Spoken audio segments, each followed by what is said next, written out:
నమస్కారం గైస్. ఈరోజు క్లాస్లో మనం పారాగ్రాఫ్స్ అంటే ఏంటి అన్నది చూడబోతున్నాం. ఓకే, పారాగ్రాఫ్స్ అన్నవి ఏంటంటే పీ ట్యాగ్తో ఉంటుందన్నమాట. మీకు ఇప్పుడు నేను చేసి చూపిస్తాను. లాస్ట్ క్లాస్లో మనం ఏం చూసాం? హెడ్డింగ్ ట్యాగ్స్ చూసాం, అవునా?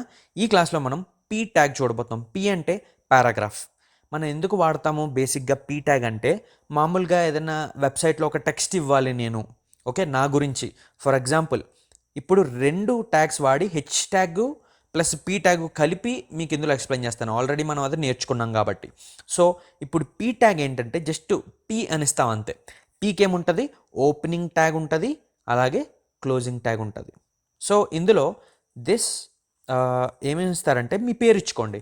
మై నేమ్ ఇస్ నవీన్ అని ఇస్తున్నాను ఇక్కడ.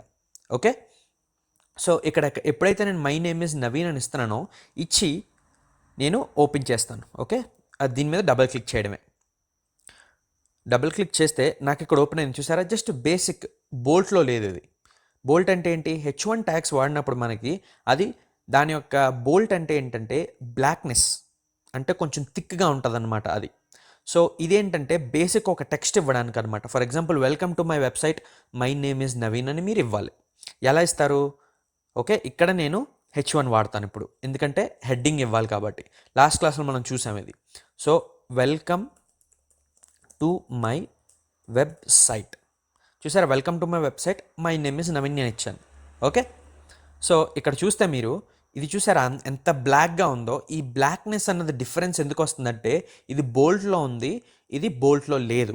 పారాగ్రాఫ్ ట్యాగ్ ఎప్పుడైనా సరే బోల్ట్ ఉండదు.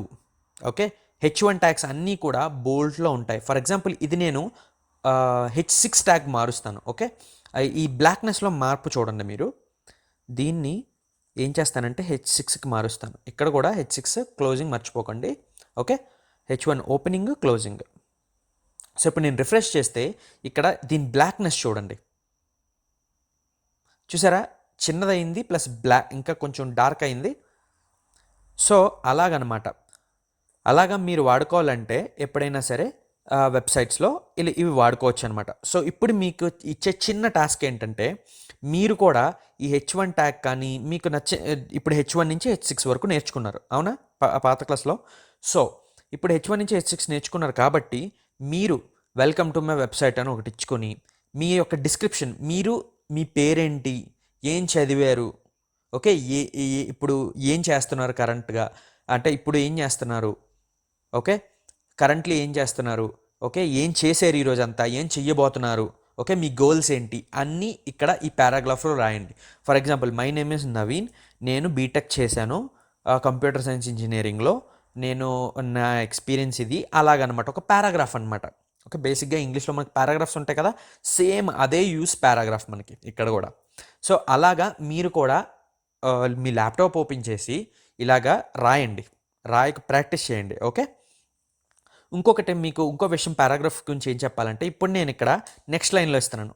ఓకే, చూసారా? ఈ స్పేస్లు ఏవైతే ఉన్నాయో అవి బ్రౌజర్ తీసేస్తుంది. ఇక్కడ నేను ఏమిస్తున్నానంటే స్పేసెస్ ఇచ్చి ఇక్కడ for example, I am a web developer, web dev అని ఇస్తాను. Okay, I am a web dev. చూసారు? ఇప్పుడు 2 లైన్లో రాశాను, కానీ మనం అవుట్పుట్ చూడండి ఏమొస్తుందో.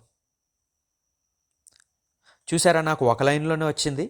సో ఏవైతే స్పేసెస్ ఇచ్చానో, నెక్స్ట్ లైన్లో ఇచ్చానో, అవన్నీ పారాగ్రాఫ్ ట్యాగ్ ఇగ్నోర్ చేసేస్తుంది.